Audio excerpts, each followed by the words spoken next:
to start off by talking about Monday Night Football, we had two games on, and I might get to the other one later, but the one I want to really focus on, and the one I had my eye on going into, was that between the Tampa Bay Buccaneers and the Baltimore Ravens. Now, by the end of the game, it was 41-31 in favor of Baltimore. However, the game, in reality, was not as close as that.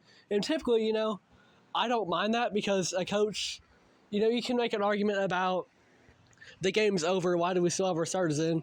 But, it can kind of help the coach with the game plan next week to kind of try to get the offense back in rhythm.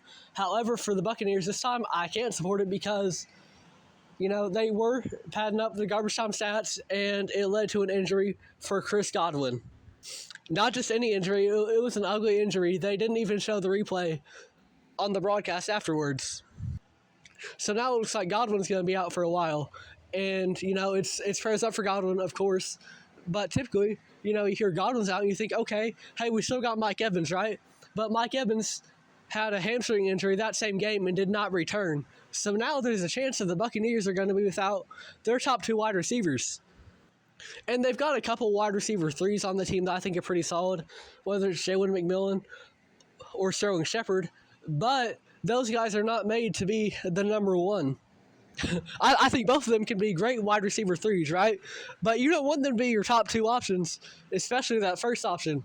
And for the Buccaneers, you've got a good receiving back in Rachaad White. However, just the fact that he's going to be coming out of the backfield most of the plays where you would maybe want to throw to him, that puts you at a disadvantage because he's already got to get past that line of scrimmage, if you really want him to be a threat receiving truly, because he'll get yards after the catch, sure, from the backfield, but other than that, he's not, a true wide receiver, right? He's a receiving back, but that's really it. So for the Buccaneers, if you're without Mike and Chris Godwin, I think that's a huge detriment to your team, of course.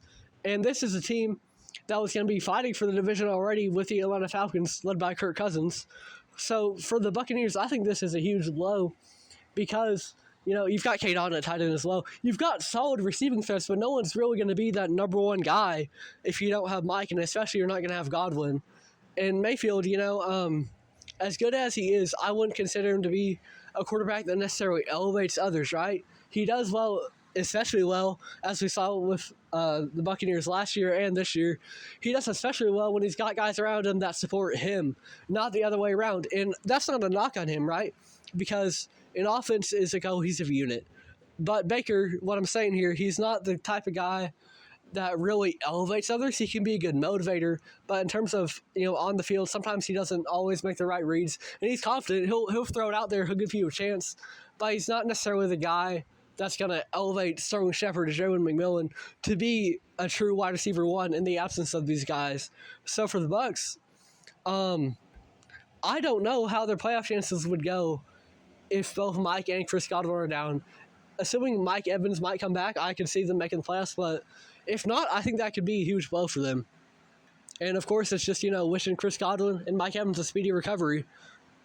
Not just for, the Buccaneers' sake, but also these are guys who, Chris Godwin is one of the best wide receiver twos in the game. Mike Evans has been Mr. Consistency, 1,000 yards every year of his career. He has a record for most consecutive 1,000-yard seasons to start a career. So these are two guys who are great talents on the wide receiver position. And Ravens on the other end of that, this was a great game for them. And once again, the score wasn't as close as 41-31 might lead you to believe. Tampa Bay, they did score the first 10 points, but after that, I believe Baltimore went on to score 27 unanswered. So for the Ravens, this was a great game against a pretty solid team, right? The Buccaneers, I expect to make the playoffs, or at least I was, going into this game before the injuries to those two guys in Godwin and Evans. But for the Ravens, they had a convincing win against a potential playoff team. And Lamar Jackson especially, he was good. And not just good, he was great. And not only was he great, he was great through the air. And for so long now, that has been the biggest knock on Lamar Jackson, is we know he can run. We know he can be a good dual threat quarterback, but sometimes he's quite limited, it seems, in his passing. But he had 5 passing touchdowns this game and did most of his damage through the air, so you'll have to see that for Lamar. Especially, when at the start of the year, especially week 1, he looked really inaccurate. But, this game he was on point. So if you're a Ravens fan, you love to see that. And another thing you would love to see is Mark Andrews. He had 2 touchdowns this game, and this was a guy who had been a really good tight end in years past, but he kind of has struggled to find his footing this year. He's also dealing with the looming threat of Isaiah Likely kind of being the top receiving tight end on that team. But Mark Andrews, he had 2 touchdowns this game, so he looks like he's getting back into form. Derrick Henry is another guy who has had, he had a slow start to the year, same way that Mark Andrews did. But Henry, while he had a bad week 1, just like Mark Andrews, he has absolutely found his footing in Baltimore. He's having a great year, and this was just another great game. He had 2 huge runs, and he was crucial for Baltimore.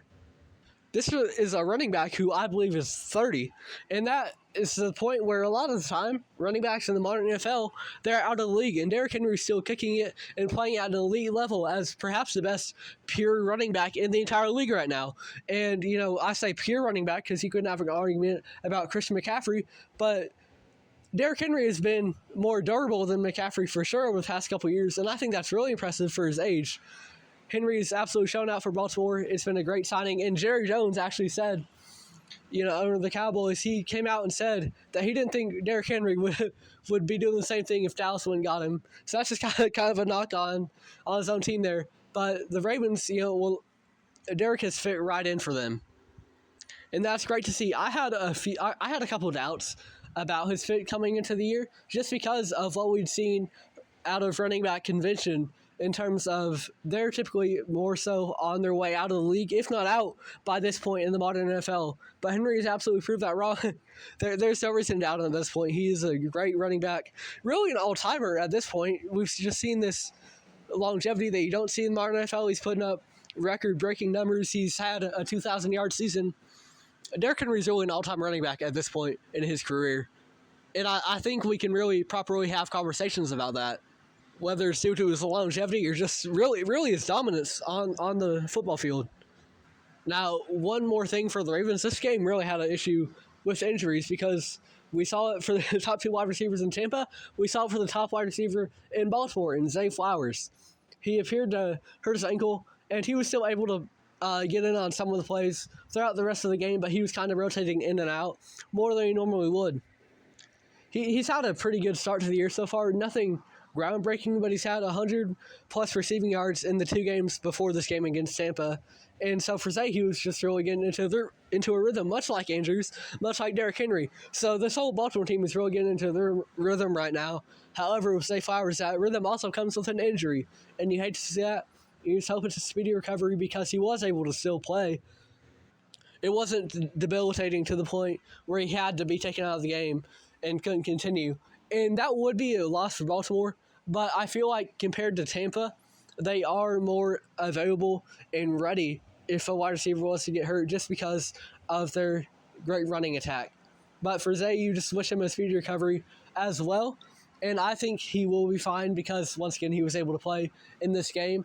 And maybe he could sit out a week, and that'd be good for his ankle. But in general, you should be fine with Zay Flowers throughout the rest of the season, barring any major setbacks. And for Baltimore as a whole, right, I'm talking about these guys, they're all getting into a rhythm. I think that this could very well be the year for Baltimore because it seems like they're putting it all together. They've got the great superstar addition, Derrick Henry, and not only is that good for the media headlines, it's paid off on the field as well. Lamar is finally getting back together through the air again, and this team looks legit. They've had playoff failures in the past, but this could finally be the year for the Ravens. I think they have shown that they are an improved team, and just with the addition of a guy like Derrick Henry, that takes some load off of Lamar in the playoffs potentially because you don't want Lamar to be your top passing and running threat, right? So Henry to be able to take that away from him, I think that's going to be a huge step forward in the right direction for the Baltimore Ravens. And this could really be the year that they are properly Super Bowl contenders.